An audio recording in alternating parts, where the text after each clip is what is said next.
ರಾಯಚೂರು ಕಾಂಗ್ರೆಸ್ನಲ್ಲಿ ಬಣ ರಾಜಕೀಯ ಜೋರಾಗಿದೆ. ಸಂಸದ ಜಿ ಕುಮಾರ್ ನಾಯಕ್ ಮುಂದೆ ಕೈ ಕಾರ್ಯಕರ್ತರು ನೋವು ತೋಡಿಕೊಂಡಿದ್ದಾರೆ. ದೇವದುರ್ಗ ತಾಲೂಕಿನ ಜಾಲಹಳ್ಳಿಯಲ್ಲಿ ನಡೆದ ಕಾರ್ಯಕರ್ತರ ಸಭೆಯಲ್ಲಿ ಕಾಂಗ್ರೆಸ್ ಮುಖಂಡರ ವಿರುದ್ಧ ಕಾರ್ಯಕರ್ತರು ದೂರುಗಳ ಸುರಿಮಳೆ ನೀಡಿದ್ರು.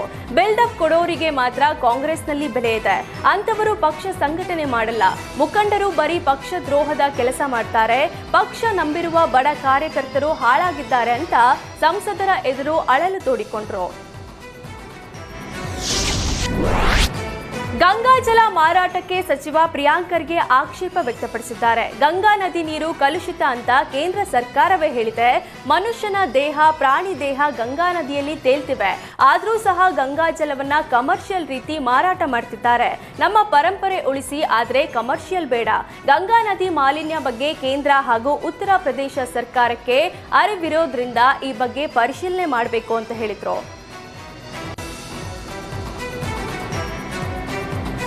ಸಿಎಂ ಬದಲಾವಣೆ ಬಗ್ಗೆ ಮಾತನಾಡೋರಿಗೆ ಜಮೀರ್ ಖಡಕ್ ಟಾಂಗ್ ಕೊಟ್ಟಿದ್ದಾರೆ. ಸಿಎಂ ಸಿದ್ದರಾಮಯ್ಯ ಬೆಂಕಿ ಇದ್ದಂತೆ, ಯಾರೇ ಮುಟ್ಟಲು ಹೋದ್ರೂ ಭಸ್ಮ ಆಗ್ತಾರೆ. ಹೀಗಿರುವಾಗ ಸಿಎಂ ಕುರ್ಚಿ ಮುಟ್ಟೋಕೆ ಸಾಧ್ಯನಾ?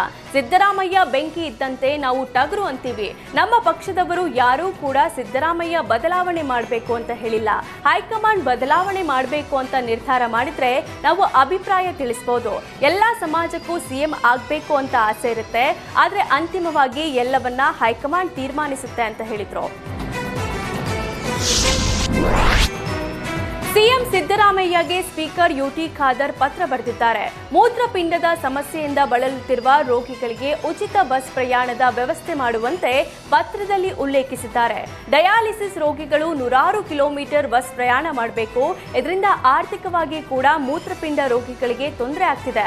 ಡಯಾಲಿಸಿಸ್ ಮಾಡಿಸಿಕೊಳ್ಳಲು ಬಸ್ ಪ್ರಯಾಣ ಕೂಡ ಸಮಸ್ಯೆ ತರುತ್ತದೆ. ಹೀಗಾಗಿ ಮೂತ್ರಪಿಂಡದ ಸಮಸ್ಯೆ ರೋಗಿಗಳಿಗೆ ಉಚಿತ ಬಸ್ ವ್ಯವಸ್ಥೆ ಮಾಡುವಂತೆ ಪತ್ರ ಬರೆದಿದ್ದಾರೆ.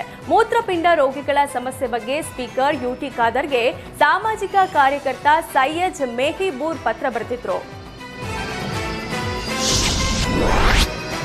ಬೆಳಗಾವಿ ಕಂಡಕ್ಟರ್ ಮೇಲೆ ಮರಾಠಿ ಪುಂಡರ ಹಲ್ಲೆ ಖಂಡಿಸಿ ವಾಟಾಳ್ ನಾಗರಾಜ್ ನೇತೃತ್ವದಲ್ಲಿ ಪ್ರತಿಭಟನೆ ನಡೆಸಲಾಯಿತು. ಮೈಸೂರು ಬ್ಯಾಂಕ್ ಸರ್ಕಲ್ ಬಳಿ ಜಮಾಯಿಸಿದ ಕನ್ನಡ ಒಕ್ಕೂಟದ ಕಾರ್ಯಕರ್ತರು ಮರಾಠ ಪುಂಡರನ್ನ ಗಡೀಪಾರು ಮಾಡುವಂತೆ ಆಗ್ರಹಿಸಿದ್ರು.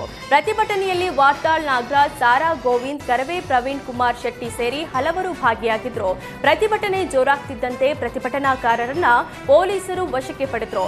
ಈ ವೇಳೆ ಮಾತನಾಡಿದ ವಾಟಾಳ್, ಸಿದ್ದರಾಮಯ್ಯನವರೇ ಎಂಇಎಸ್ ನಿಷೇಧ ಮಾಡಬೇಕು, ಮರಾಠಿಗರು ಕನ್ನಡಿಗರ ಜೊತೆ ಹೊಂದಿಕೊಂಡ್ರೆ ಸರಿ, ಇಲ್ಲದಿದ್ರೆ ಗಡೀಪಾರು ಆಗಬೇಕು. ಫೆಬ್ರವರಿ 28ರಿಂದ ಬೆಳಗಾವಿ ಉಳಿಸಿ ಹೋರಾಟ ನಡೆಸ್ತೇವೆ ಅಂತ ಹೇಳಿದ್ರು.